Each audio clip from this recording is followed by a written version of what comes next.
Hello and welcome back. This is the week 2 lecture.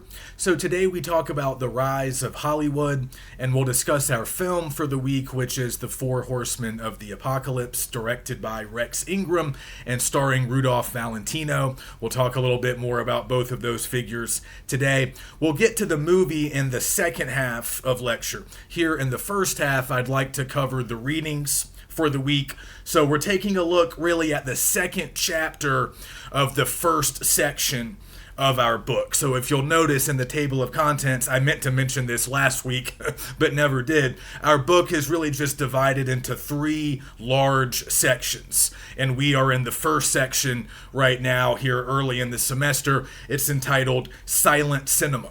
And we can see the time frame from 1895 up until 1930. So we are very much still within those confines. So within that larger section, there are a series of chapters. We've moved into the second chapter, but just like last week, we are only reading a couple of selections from that larger chapter. So this week, I want you guys to read the Hollywood studio system, followed by the worldwide spread of cinema.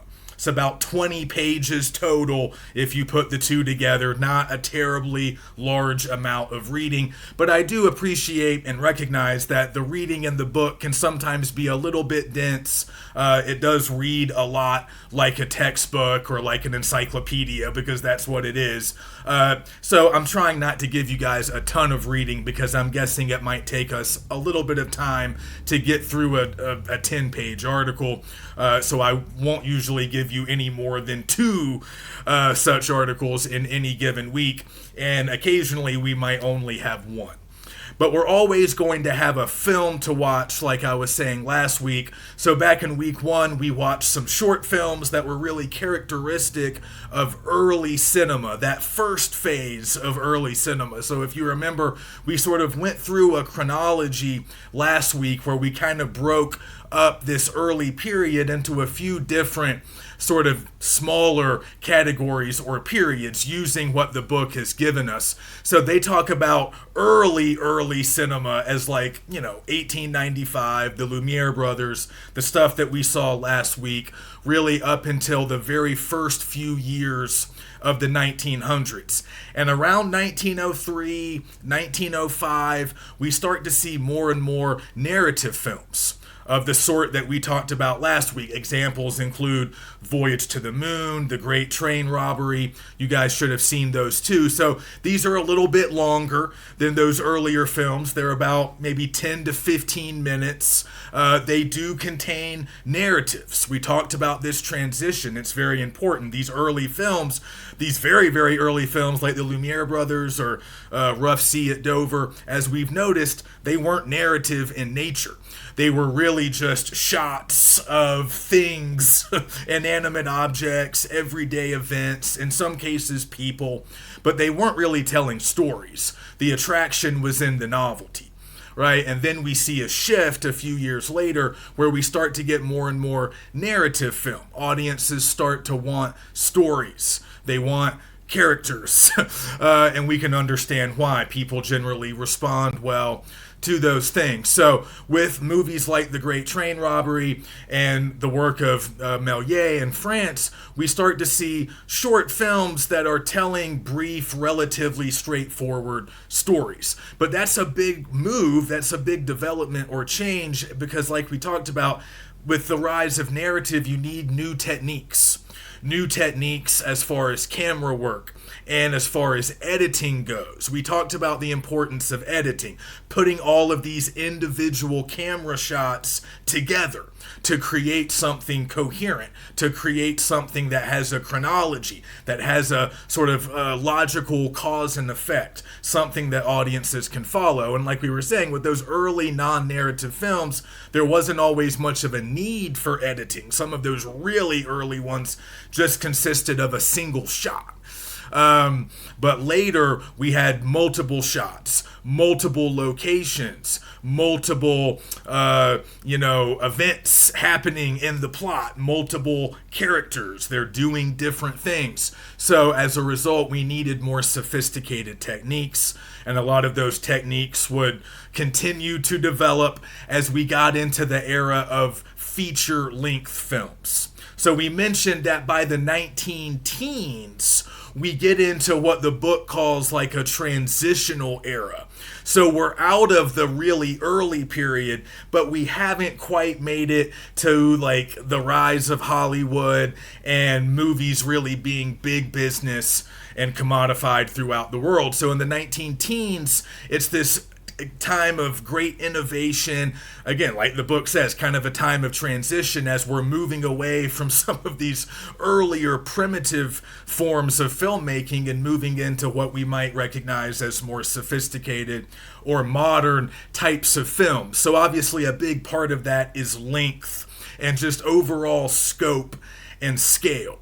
So as we mentioned last week, and they talk about it again in the readings this week, once we get into the 19 teens, around the middle of the 19 teens, we start to see more and more feature-length films. So we would categorize these as being in the neighborhood of an hour and a half to 2 hours long. And you'll notice that that's still the general range for motion pictures even today. Of course, you'll get some longer ones, right? You will get some 2.5 or 3 hour long movies, but they don't tend to be super common. The general range that most movies fall in remains to this day, over 100 years later, about 90 minutes to around 120 minutes. So that really becomes the norm during this transitional period. You still have some of these short films getting made, but audiences want more complex narratives. They want a little bit more to sink their teeth into. So this is part of the development that we're sort of tracking, and we're going to see some of the results in this week's film. Because The Four Horsemen of the Apocalypse is a feature-length film. In fact, it's a little bit longer than 2 hours. It might feel even longer than that. But even though it's obviously dated because it came out in 1921, it's a silent film, just like these early films these other early films that we're seeing. Obviously, it's in black and white. So there are a lot of things that make it feel old. And you guys will certainly think so as you're watching, but I also want you to look for ways that it might strike you as modern or contemporary, or at least somewhat similar to modern or contemporary films. I think you'll notice that in terms of some of the techniques being used, and even just in like the basic structure of the film. Obviously, we don't hear characters talking. That's different. That's weird. We have to read intertitles. But just in terms of the overall plot structure, characterization, themes, symbolism, a lot of that stuff is operating in a way back then in that film that's very similar to what we might see in films today. So that's what we're going to notice over the course of that transitional period, and then up into the 1920s with the rise of Hollywood. A lot of these new cinematic techniques, a lot of these innovations are becoming sort of standardized. They're becoming the norm. They are being copied. They are being emulated. They are being sort of replicated, and they're becoming more and more common. So movies are rapidly evolving. They're changing quite a bit from what they were at the end of the 1800s and the very beginning of the 20th century. So we get into some of this history with this week's readings, and maybe some of you already know a little bit about Hollywood and how it developed as an industry. Hollywood as a word functions in a lot of ways, right? It's actually a literal place. It is a geographical location. It's a suburb of Los Angeles, but it also has come to represent American movies in a lot of ways. Like if somebody says Hollywood instinctively without hearing them say anything else, you understand that they are sort of referring in a very broad general way to the entertainment industry, and that of course includes a lot of things, but one of the big things it includes is movies. So it kind of came to be a stand-in for the American film industry. It basically represents the American film industry, at least during this time during this time that we're covering in cinematic history. But it also gets exported.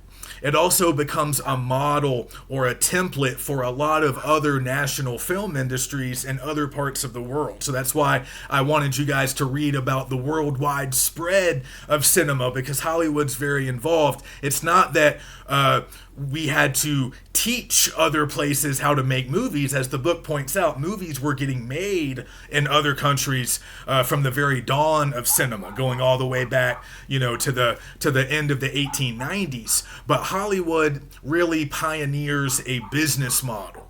A business model for making movies. Making movies, or making the movie making process more efficient, more profitable, more streamlined, sort of more factory-like. These are some of the ways it's often described.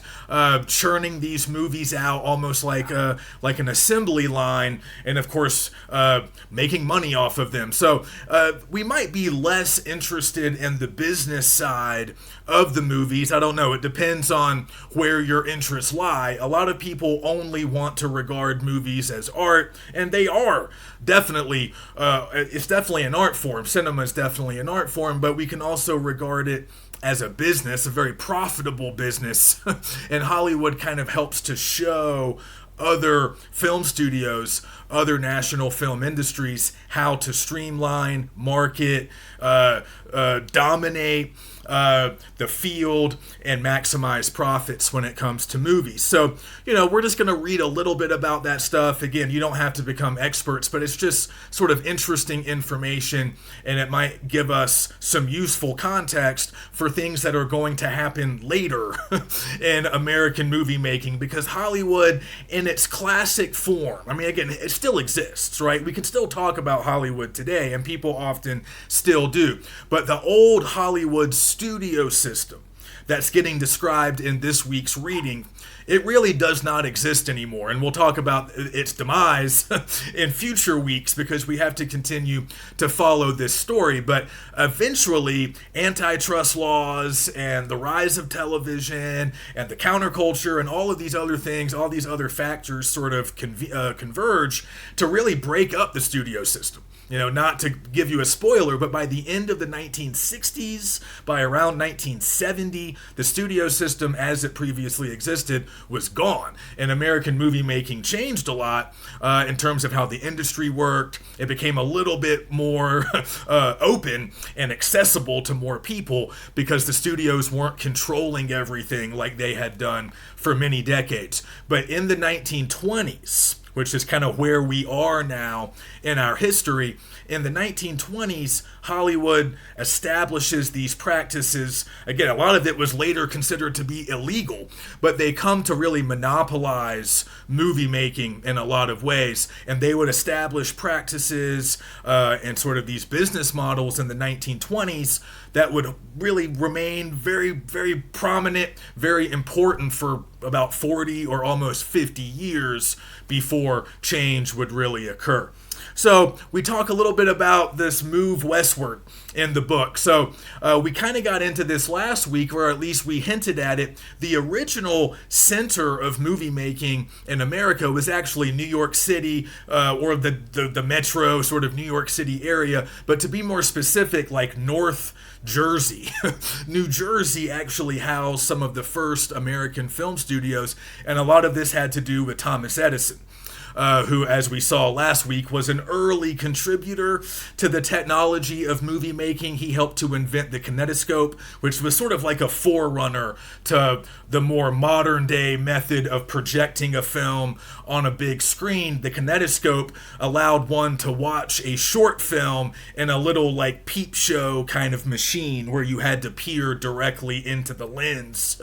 But one person at a time could view a film as the actual film film was passing through that light source, like we were talking about last week, but the film was continuous. It wasn't actually being stopped so that each individual frame or shot could be isolated in front of the image, in front of the light, thus creating that persistence of vision that we talked about in week 1, that sort of optical illusion that makes you think that you're watching continuous action in a movie when in fact you're watching these individual shots that have been spliced together during the editing process. But yeah, Edison was an important figure in this sort of early history, and they later modernized a little bit more with the Vitagraph, which was more like the Lumiere brothers creation, which was, it was a camera that could also serve as a projector, and it could actually project the films on a screen. So Edison was filming a lot of these movies in his New Jersey studios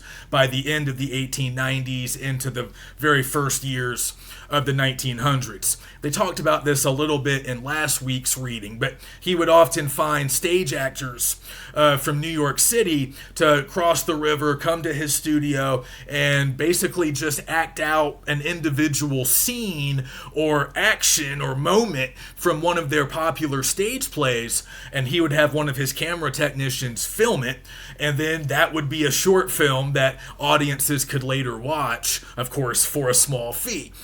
Because it was always business, from the beginning. So Edison was an important early figure, and they were making some early films, not just at his studio, but other studios sprouted up in places like Fort Lee, New Jersey, not far from New York, because again, they needed a good supply of stage actors who could come and do these short films, because at that time there really weren't a lot of dedicated, experienced movie actors yet. Many of the early film actors were actually stage actors who had performed in plays or still were performing in plays, and they were just sort of doing movies on the side. So for many years, film production was mostly centered in the Northeast, and a lot of it was being done indoors, inside studios. And they were largely recreating stage plays in many ways, like they talked about last week. They had other influences too, like vaudeville, which was sort of like early traveling variety shows, popular in the 19th century and the early 20th. Vaudeville would have like comedy shows, like song and dance numbers, bands would play different little, again, like a variety show. So a lot of the performers came from a vaudeville background, or they were on the stage. So those were the early years, but around 1910, you had more and more studios going out west to California and setting up shop in Hollywood, and they mentioned several reasons for that. Year-round sunshine, which meant you could shoot outside, you could do more on-location stuff, and if anybody, if you've been to Southern California, you sort of know that it has a somewhat varied landscape, right? I mean, there are deserts and mountains, but there are also, maybe less now. They point this out in the book. A lot of it's suburban developments now, but back then, over a century ago, there was a lot of fertile farmland not far from LA that could sort of pass as the Midwest. And then, of course, you had the Pacific coast. That could be the Pacific could stand in for almost any other ocean or sea. And then you had the requisite deserts and mountains for Westerns or, period pieces and those kinds of adventure films. So a lot of good filming locations, a lot of sunshine so you could film year round, good weather, but also they mentioned cheap land, a lot of cheap land back then. That's obviously no longer the case. And also a lack of a lot of strong labor unions. Back on the East Coast, there were a lot of labor unions, which meant the producers and directors might have to pay the actors and the crew a little bit more. That wasn't such an obstacle at that time in California, although unions would later form. So that's kind of an interesting change.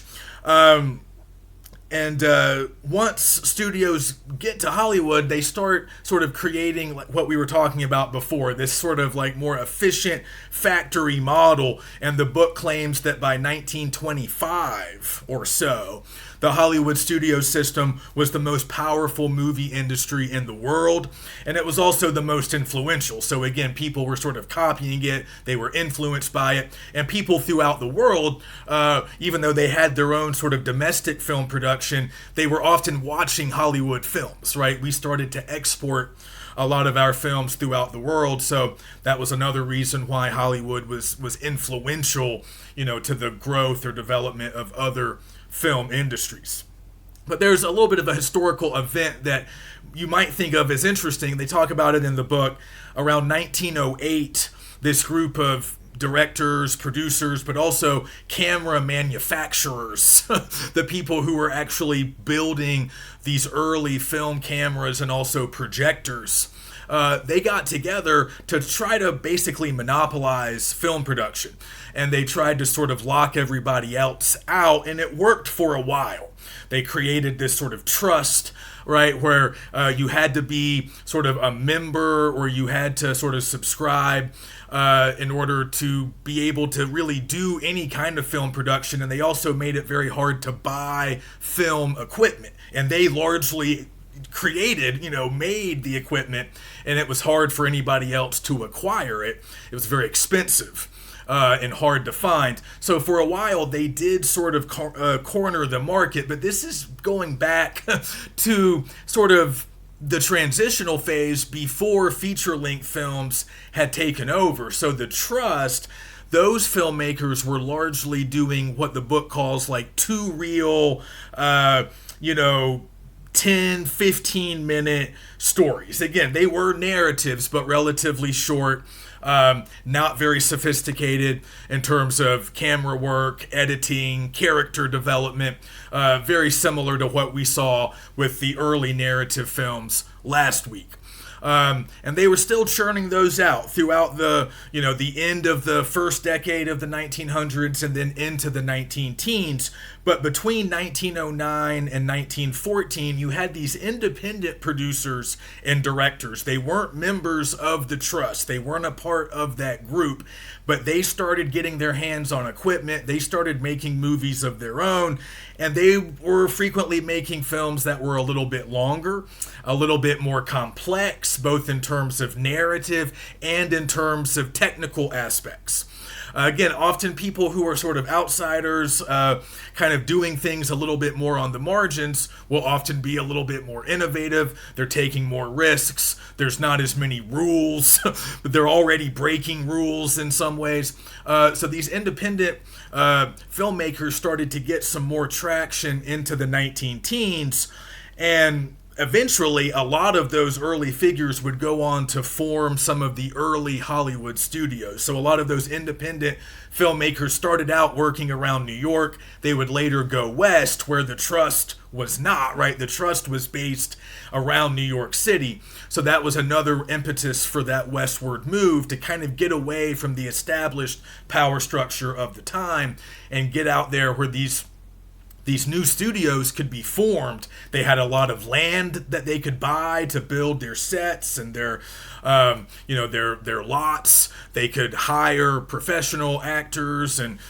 camera people, directors, and they could really start making movies without any interference from the trust or anybody else. So that's really what starts to happen throughout the second half of the 19-teens, and these are sort of some important figures. You don't have to necessarily remember them, but guys like Adolf Zukor, who later founded Paramount, which is a studio that's still around. I mean, a lot of these have changed hands, and they have very complex corporate ownership now, but you'll recognize some of these studio names. A lot of them still exist in some shape or form. Marcus Lowe later formed MGM.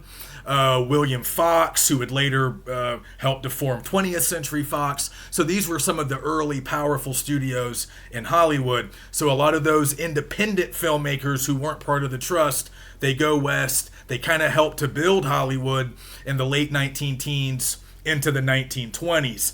They were also inspired by increasing numbers of feature-length films coming out of Europe.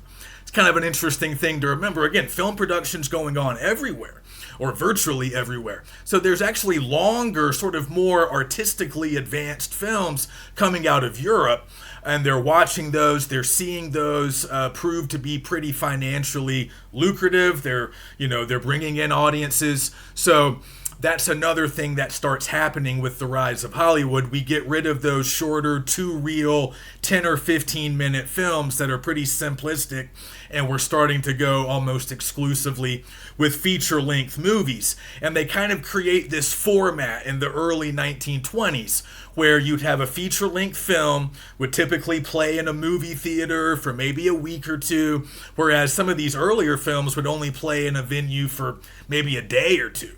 All right, so we have more of a typical theatrical run like we would have now. But they had this whole format where the feature was the featured attraction, right? But then before that, you would normally have like a little newsreel, maybe a 5 to 10 minute newsreel, or maybe a little animated short, kind of like in the place where we would have previews today. They would have those films and then the feature-length film. And increasingly, by the 1920s, we had a lot of devoted movie venues. Remember last week we said, like, before 1905, movies would just kind of have to play wherever. A lot of these would be kind of on the road. I mean, they would be like traveling movie operations where they would go maybe put a tent up, right? They would stop in a town, put up a tent, set up their equipment, hang a screen, and they would show movies, to a local audience. Or sometimes they would be played in other venues, but it really wasn't until the first decade of the 20th century that we see movie theaters, as we would consider them now. And they were often a lot bigger and more ornate in the early days. They mentioned this in the book. You'd have these really beautiful movie palaces that were quite luxurious. We don't necessarily, a few of those remain. We don't really build those anymore. Later, we went more with the multiplex, the mall kind of model, but obviously we still have a lot of movie theaters. So by 1920, the book tells us there were about 2,000 movie theaters throughout the country, and a lot of them were pretty cool buildings. So again, this is all kind of becoming formalized, sort of normal procedure, right? It's all becoming sort of codified, like this is how we do it. This is how you make movies. And other places, other people would sort of copy this format. So the studios would usually spend somewhere between $100,000 and $500,000 on production of a typical feature film. And then they would own the distribution rights of that film. So we talked about the three sort of phases of the movie making business, right? Production, distribution, and then exhibition. Once a movie is made, once it is shot and edited and ready to be watched, the theater would have to sell it to exhibitors, right? Sell it to movie theaters so those theaters could handle the third arm of movie making, which is, of course, exhibition, actually showing the films to paying audiences. So the studios increasingly came to dominate all three of those phases. They were already in charge of all aspects of production because virtually all the talent and all the technicians were under contract to the various studios. So the actors were under contract, the cameramen, the cinematographers, the script writer, the screenwriters, even down to, the people who did costumes, makeup, production designers, all of these different positions, these different professionals would work sort of, for the studios. So the studios controlled production. They also controlled distribution. They owned the rights to the film. They could sell the film to whatever exhibitors they wanted. And then, as the book points out, by the 1930s, they increasingly dominated the exhibition side as well. A lot of studios started to buy movie theaters. So they would just go ahead and control exhibition as well. But at the least, they would put they would sort of lean on the theaters. They would put a lot of pressure on the theaters to buy whatever films the studio wanted to sell them. So the book mentions this practice of block booking. So a film studio would basically go to a theater chain and say, look, if you want some of our movies, if you want some of our Rudolph Valentino movies, that's fine, but you're going to need to buy our entire block, all 50 to 100 of these movies, you have to buy all of them, or they would set some amount, X amount. You have to get all of them. You can't just get the Valentino movies. You got to get all of them, even if you don't really want all of them. So then the theaters were sort of on the hook for having to show all of these movies from the studio. If they wanted the big ones, the hits with the big stars, they had to also get some of the lesser films, and they had to show those too. So even if the studios didn't outright own the theaters, they had a lot of control over them, and they could sort of make the theaters do what they wanted to do. So they mentioned that they were, again, all these really beautiful, ornate movie palaces beginning around 1914, these huge, opulent, beautiful structures. They had like childcare. There were ushers to show you to your seat. They had like, art exhibits and smoking rooms. I mean, really fancy buildings. But by the 30s, the individual owners of those theaters often just worked for the studios. So they used the example of the Grauman Theater, the Grauman Chinese Theater in LA, which is one of these examples of a really ornate movie palace from this golden era of early Hollywood. But by the 30s, Grauman, who was kind of a celebrity by that time, was sort of taking orders, from the studio boss, because the studios by that point had achieved vertical integration, which means they controlled production, distribution, and exhibition. So they really monopolized all of movie making, and not just here domestically, but also abroad, right? Because a lot of Hollywood films were being distributed overseas. So the studios would sell their movies to overseas exhibitors, and usually would set the terms, make a lot of money off of those transactions as well. So this is part of the Hollywood model. What we also see in the 19-teens is the development of specialized roles and jobs. So if you go back to that sort of film term glossary that I posted in week 1, you'll see a lot of these: director, screenwriter, cinematographer, production designer, along with some other stuff. And that's really becoming, all of that, those areas are really becoming defined and clearly understood during this period. And again, there was sort of a sequence or a progression to the making of a film. Typically, you would start with a writer penning a screenplay or a script, and then you would have an art director, which is kind of similar to a modern-day production designer, but they're actually slightly different. We don't have to worry too much about that, but they're the ones designing the sets, constructing sets, creating sort of the look of the movie. And then you would have a casting director going out there to find talent, finding actors.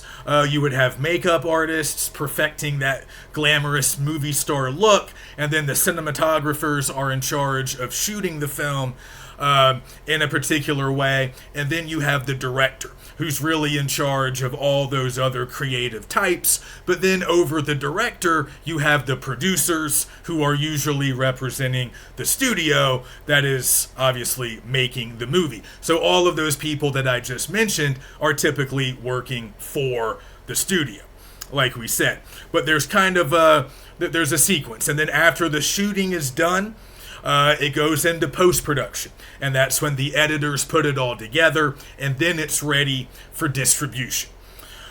So that's the model, and in some ways, it's the model that we still have. It's obviously changed over the years in certain ways. We have sound now, we have color, films are quite different, but a lot of those basics when it comes to how production works and the different steps that are followed, and also the different job titles or positions, again, they've changed a little bit with some of our new technology, but a lot of those jobs are the same now, essentially, as they were 100 years ago.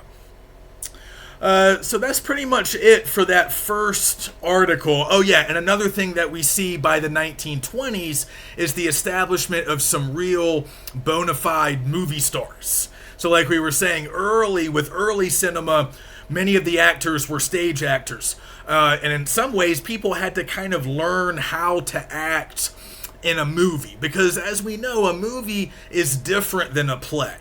So one thing a lot of students notice when they watch older films, silent films in particular, is that it seems to them like the actors are overacting. Like the actors are really exaggerated in their facial expressions or their physical movements, and there's a lot of truth to that. Like that's actually a pretty sharp observation. But again, a reason for that is that a lot of them would have been probably trained on stage. And in a play, you really do have to be a little bit more demonstrative and sort of, make sure that your voice carries a little bit more because you're playing to a live audience, and you want to make sure that the people in the back of the theater can still hear and see you, and that they're still moved by your performance. So a lot of people would argue, I'm no expert on acting, but a lot of people will argue that stage acting is a little bit more sort of maybe not exaggerated, but just a little bit more emphatic, a little bit louder, a little bit bolder, whereas movie acting can often be a lot more subtle because the camera kind of picks up everything. You don't have to emote quite as much. You don't have to project quite as much. But remember, we're still in the silent era. So without the benefit of audiences being able to hear you, if you're an actor of that period, yeah, it's still probably going to be your natural instinct to overact, or at least what to us looks like overacting. So you might notice that, but by this time we have some stars. And they are marketed as stars, and their movies are often marketed with them at the centerpiece. So Rudolph Valentino is a good example. Hopefully you read the little biographical blurb they have about him in this week's reading. Interesting figure. He dies young. He's kind of one of our first matinee idols. Known for his good looks, had a lot of female admirers, but also became more of a serious actor by the end of his career. Early on, he was largely used for sex appeal. He was a dancer. But by the end of his short career, cut short by his, early death, he's starting to play sort of more substantial roles, showing a real talent for drama. So we see him in this particular film, but there were others. Charlie Chaplin, who was known for his comedies. Douglas Fairbanks. There's a little bio on him. One of our first real action stars, was in all these sort of swashbuckling adventure films. Very athletic, graceful. Again, known for his good looks, his charm. And one of the early, really famous actresses of this time, they mentioned Mary Pickford. I think we read about Lillian Gish maybe last week. I don't know. That might have been in the transitional article that I didn't assign. But these are some of the early movie stars, and Valentino's certainly a great example. All right, so I think that's about it for the first reading. We won't spend much time on the second reading. I want to go ahead and jump to the movie. But just a couple of words on the worldwide spread of cinema. Again, just remember that what Hollywood really comes to dominate is distribution and in some ways exhibition worldwide. Film production is always going on in other countries, and in fact, other countries often served as kind of innovative influences for a lot of what was going on in Hollywood. So we mentioned this a little bit last week. The U.S. was obviously on the cutting edge of early filmmaking technology, but so was France. That's where the Lumiere brothers were from. That's where Georges Méliès obviously was from, and also Germany and the UK. A lot of innovations, a lot of early filmmakers working in those places as well. So in the book, they mentioned that by 1912, a whole bunch of different countries had feature-length movies coming out. Some of these we might expect because we know they have pretty big film industries even to this day, like France, Germany, Italy, Russia, very large country, of course, the U.S., but then also like Hungary, Japan, Norway, Poland, Romania, Greece, Austria. Some smaller countries were also making films. But remember, like the book says, they were also watching Hollywood films. Virtually anywhere in the world, you could probably get access to a Hollywood film. Back in those days, that meant going to a theater where they were actually being exhibited. But they were distributed and marketed throughout the world. And it really wasn't until the rise of Hollywood that American cinema was truly on top of this sort of larger hierarchy. They talk about this in the early days, in those sort of early 19-teen transitional days. It was kind of a free-for-all. There were movies coming out from all over, and there was a lot of film production in the States, but we weren't necessarily number one. In fact, the most powerful early film studio was Pathé in France, but it was that streamlining of the Hollywood model that starts in the later 19-teens and into the 1920s that really makes U.S. cinema ascendant. Again, this process of making it more efficient, more factory-like, and more completely controlled by the studios. But filmmaking has always been a worldwide endeavor. It's kind of fun to think about the Lumiere brothers. You know, I mentioned this last week. In 1896, they went to all these different places. They traveled really throughout the world showing movies using their new technology. So they came to the U.S., they went really all over Europe, but they also went to places like Egypt and India and Japan and Australia. So they really planted the seeds for filmmaking in all of those places as well. And as they mentioned in the book, again, we weren't on top in the very early period. The first feature-length film of, what do they say, over an hour actually comes from Australia in 1906. And again, early Hollywood filmmakers were largely influenced by a lot of these feature-length movies coming out of Europe. So pre-Hollywood movies are kind of democratic, right? They're kind of egalitarian. They're coming really from everywhere.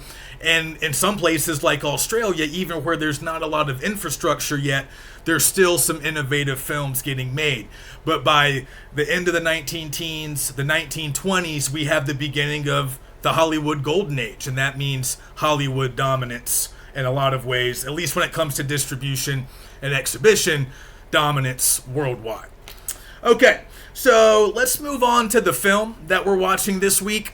I hope you guys have the patience to get through it. I know it can be a little bit challenging at times. I would encourage you to maybe take a few small breaks. Again, it is a rather long movie. It clocks in a little bit over 2 hours. Some films from back then would have intermissions. This one does not, but you can create your own. Around the halfway point, you can take a break, hit pause, hit stop. You can come back to it later that day or maybe the next day. But, take your time, be patient with it. But if you give it your undivided attention and you're not too burnt out, I think you should find it a pretty interesting film. Like, it can drag at times. It can be a little bit slow moving at times. But like I said at the top, you should really look for elements that would show up in movies today. Just the way it's shot, the way it's structured, the way it's edited. Think about the way characters are developed. Think about some of the individual scenes, what we might consider to be like set pieces, kind of like extended scenes. So the action is taking place in a single location, right, with a certain group of people. And it's almost like a little mini narrative, a smaller narrative within the larger narrative of the film. I'm thinking there's a couple of scenes like that, really, but there's some extended set pieces that, again, might remind you, at least somewhat, of similar type scenes that you could see in films today. So the movie does have kind of an important historical role because it's one of these early accomplished feature-length films. Another film we should mention, we're not going to watch it, but it is important, is The Birth of a Nation, directed by D.W. Griffith. They mention it in the book. It comes out in 1915, and it's often credited as one of the first artistically accomplished and significant feature-length American films. Griffith is a very important early filmmaker. He's very innovative when it comes to some of his camera work, his use of lighting, some of the editing techniques that we see in his film. Again, it's kind of blazing a path in terms of some of these cinematic conventions that would later become very standardized. But the reason we're a little squeamish about watching that movie nowadays is it has a really racist plot, a lot of very racist subject matter, and the KKK or members of the KKK are sort of positioned as heroic types. It's set during the Civil War. Frankly, it's just objectionable. But if you're a real film historian, if you're very interested in the history of film and how films sort of became what they are today, I would recommend watching it. Just sort of try to disassociate from the actual subject matter, the actual plot, which is pretty inane and again, just, revoltingly racist. And if you just focus on how it's shot, how it looks, the sweep of it.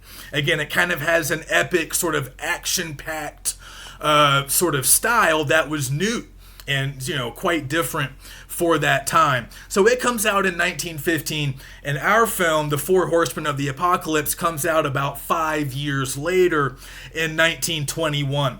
And like Birth of a Nation, this film is modern in some ways, kind of technically advanced compared to a lot of the other films getting made at this time.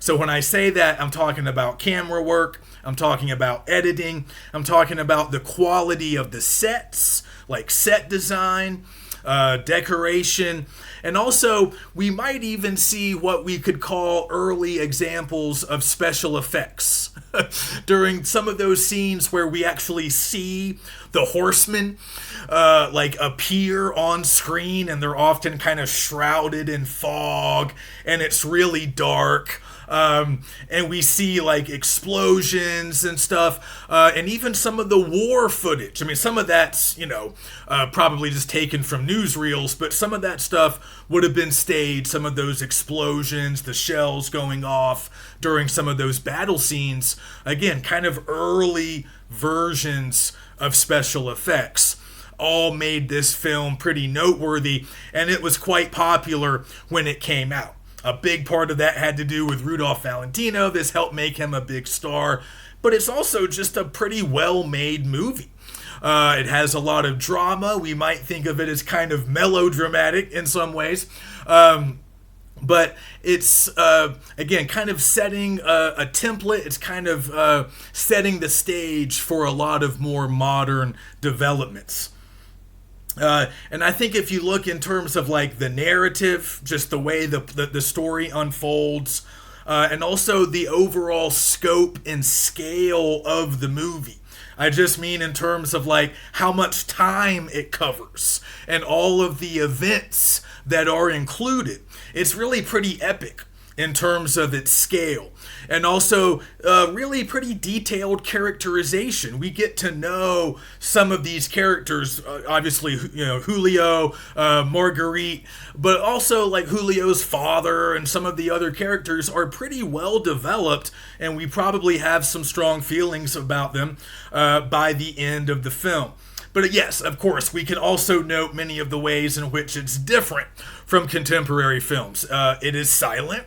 We can observe that. It's in black and white. We have to read those intertitles, and I hope you guys do. I mentioned intertitles last time. Those are just like the actual text that we see on screen in a silent film, because obviously we can't hear the actors talking. So sometimes those intertitles will serve as like summaries of what characters are saying. And then in other cases, they just kind of provide exposition. To borrow a term from literature, they're just sort of providing information. Sometimes they're giving us context, sometimes they're telling us what's happened previously, sometimes they're kind of summarizing a series of events that we're not necessarily witnessing on screen.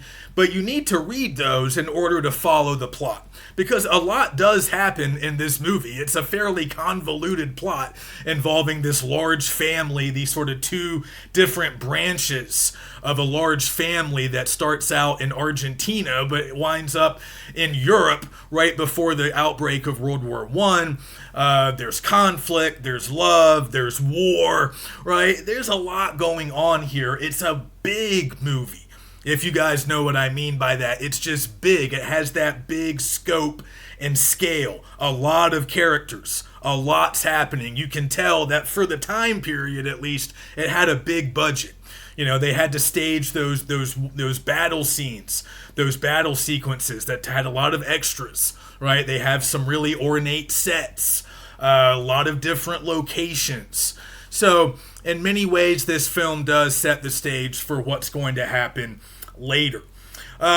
Very popular upon its release. It also becomes one of the first films to, at least in the US, to gross $1 million at the box office, and it's now considered the 6th highest grossing silent film of all time. So, those are just a few trivia facts. It's also adapted from a 1916 Spanish novel of the same name. And it was written for the screen by June Mathis. If you guys are interested in this movie, or just in early Hollywood in general, I would encourage you to read more about June Mathis. She's a very interesting figure. A screenwriter, a producer, in early Hollywood. She also was the one who discovered Rudolph Valentino, like dancing at a cafe, like doing the tango or something, much like Julio, much like his character in this film. He also performed as a dancer, before making it big as an actor. So she discovered Valentino, helped to make him into a movie star. They were also friends. They later had some kind of falling out. I don't know exactly what happened, but Mathis wrote several screenplays for pretty big films in the 1920s. Another one she did was Blood and Sand, also starring Valentino. She also produced some films. She had previously been a vaudeville performer and a stage actress, and then she went to Hollywood, where she primarily worked behind the scenes. Kind of rare to find a woman screenwriter during that time, when there was obviously still a lot of misogyny and, it was still a very male-dominated industry. So as the book points out, she was one of the more sort of powerful and influential women in early Hollywood, and she wrote the screenplay for the film, and it was directed by Rex Ingram. So you'll notice that directors kind of get primacy of name and place when it comes to movies, because when I've listed the films, that we're watching this semester on the class schedule, I always include the year of the movie's release and then the name of the director. So the director of the movie is kind of like the author of the novel. They get to sort of claim ownership of the movie, but we need to be careful that we don't fall too much into that thinking, because remember that movies are very collaborative. So a director is not a great equivalent to think of them as a novelist or a poet, because novelists and poets largely work alone. Directors are working with cinematographers, screenwriters, actors, the production designer or art director, producers. It's very collaborative, and that's one of the things that makes movie making different from a lot of other art forms. So we should keep that in mind. But Ingram is another important sort of early Hollywood figure. He was born in Ireland, started out as a sculptor before getting into the movie business, and he first worked for Edison Studios and then later for MGM and Metro Studios. I think Metro would later become part of MGM. Again, there's a lot of different, corporate takeovers with these studios. We don't have to worry too much about that. But he directed several films written by Mathis. They kind of had a working relationship. And just another trivia fact, Ingram would later marry Alice Terry, the actress who plays Marguerite in the film, just for what it's worth. But yeah, Ingram was a pretty important early filmmaker. Again, kind of innovative, coming up with new ways to move the camera, helping to kind of streamline the editing process. Again, telling these complex stories. It's not just a narrative, it's a long narrative with a lot going on. But keeping it all together with coherence, keeping the action moving. You might notice that there is legitimate action in the film. I mean, not just those war scenes, although definitely those, but we have dancing, right? We have a lot of movement and motion. And even though a lot of scenes just feature people sitting around and talking, there's a lot of drama, there's a lot of tension. So again, stuff that we might take for granted today, because of course all movies should have those. But Ingram and Mathis, they're helping to create these templates. The quality of the print that we are watching is not great. So some of the visual quality might be lost, but I think you guys will notice that the way it's written, the way it's shot, the way it's designed, directed, edited, all of it can be compared, to feature-length films that we see today. But Ingram's interesting because he kind of leaves the industry once we transition from silent films to sound films. So he ends up going overseas. He makes some more silent films, eventually builds his own studio in France. But once the transition to sound begins around 1930, he just kind of drops out. And that actually happened with a lot of early Hollywood types, both performers and filmmakers. Not everybody could make the transition to talkies, to sound films. So a lot of actors and actresses, but also directors, even writers, and other roles within the filmmaking apparatus, a lot of those people stopped working as sound film kind of took over at the beginning of the 30s. But we'll get into that a little bit more next week. So yeah, we can notice that, with a modern film, we would expect shorter individual camera shots, maybe less exaggerated acting, maybe a little bit more action, and of course we have sound and color as well. But notice how the individual shots are arranged. Notice the types of different shots. And again, refer back to my glossary. Notice how, Ingram goes from a long shot to a medium shot, and then maybe later to a close-up, the type of progression that we might expect today. Think about the storyline, right? Again, this is an epic type of story. It's largely a family drama, but there's also a lot of romance. There's some elements of comedy. We have a monkey that's kind of the friend of some of the characters. There's some other comic relief. But then later, towards the end of the film, we have this really important backdrop of World War I. So we have a lot of real stuff that's happening. Obviously, the film is fiction, but it kind of turns into a war movie, all right? Eventually, Julio ships off to the front lines, and we have scenes of combat. We have scenes of bombing, right? So a lot of action, a lot of events, a lot of stuff that, might strike us as somewhat familiar. And again, as you're starting to analyze the film, go back to that glossary and try to pick out some specific cinematic elements that really grab you. Think about the camera work. Again, that could mean camera movement, but it could also refer to framing, the way certain shots are framed, the way objects or actors are arranged on the screen. Also, think about mise-en-scene. That's another term I define in the glossary. It's a French term, but it basically just means the arrangement of scenery or the set design that we see when we're watching the film. So again, that becomes more sophisticated and advanced as we get into the golden era of Hollywood. We have a lot of really talented production designers and art directors creating distinctive looks.